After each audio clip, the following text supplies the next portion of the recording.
And welcome back to the Daily News. With me now is Carlton Dallas, and as you know, he is our business ambassador for the station.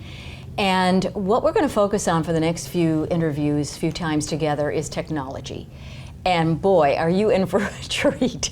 There is a new technology company called Flash Scientific Technology that has moved to Beaufort that can actually detect lightning and can actually make some changes to an area to avoid that lightning strike. So a gentleman by the name of Jamie Castles, the COO, you've met him. So tell us about Jamie and his background and the company coming to Beaufort. Absolutely phenomenal gentleman. Graduate of Ohio State as an atmospheric scientist. Of course, I asked what's the difference between that and a meteorologist, and an atmospheric scientist does more of the data crunching. The analytics of lightning and various atmospheric data points. And so he certainly worked as a meteorologist, which quite a few atmospheric scientists do. 7 years for the Air Force. Retired honorably. He had a condition that enabled him and actually sort of encouraged him to retire. But then he went to NetJets.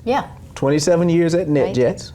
He was a meteorologist, but he also migrated to a position I had never heard of before, which is the tactical dispatching manager.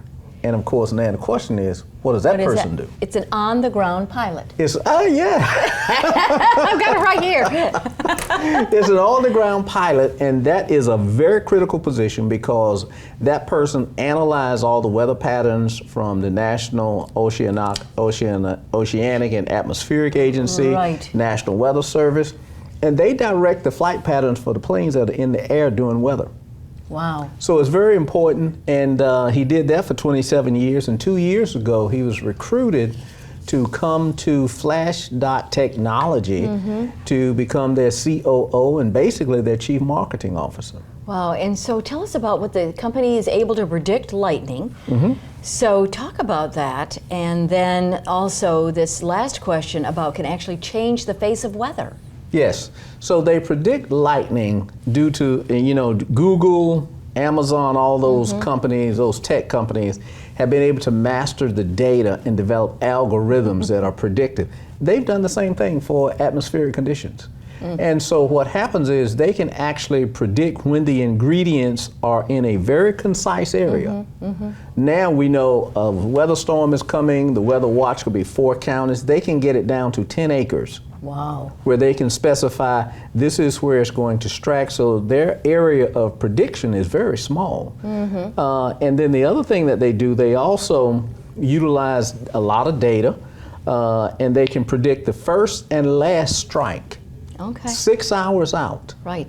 And it's just amazing what they can do. Blows my mind. Can I tell you the last thing that is so interesting to me? Yes, that's right here. Oh yeah. So I learned in speaking with them, and John O'Toole of the Economic Development Corporation, who, knock on wood, hopefully they will completely relocate their company here, met with them yesterday, and there I learned about they have deionization equipment. So I thought lightning comes from the top, from the atmosphere, down to the ground, but it doesn't. The ground has ions that attract the lightning bolt, and they meet off the ground. So they have a machine that deionizes a certain area, which means the lightning bolts no longer want to go to the ground. Absolutely fascinating. Wonderfully fascinating. Thank you so much, Carlton Dallas. Also, we'd like to congratulate you. You are an elected member of the school board for Beaufort County, so you officially take office in January, so congratulations. Thank you very much. We're lucky to have you. It's an absolute honor, and I thank the people that supported me and look forward to encouraging the others. You'll do a great job. For you, Carlton. And that's a wrap for this edition of the WHHI Daily News. Please have a happy Thanksgiving, everyone. I'm Robyn Zimmerman, and we are very thankful for you, our viewers, and of course our team behind the scenes.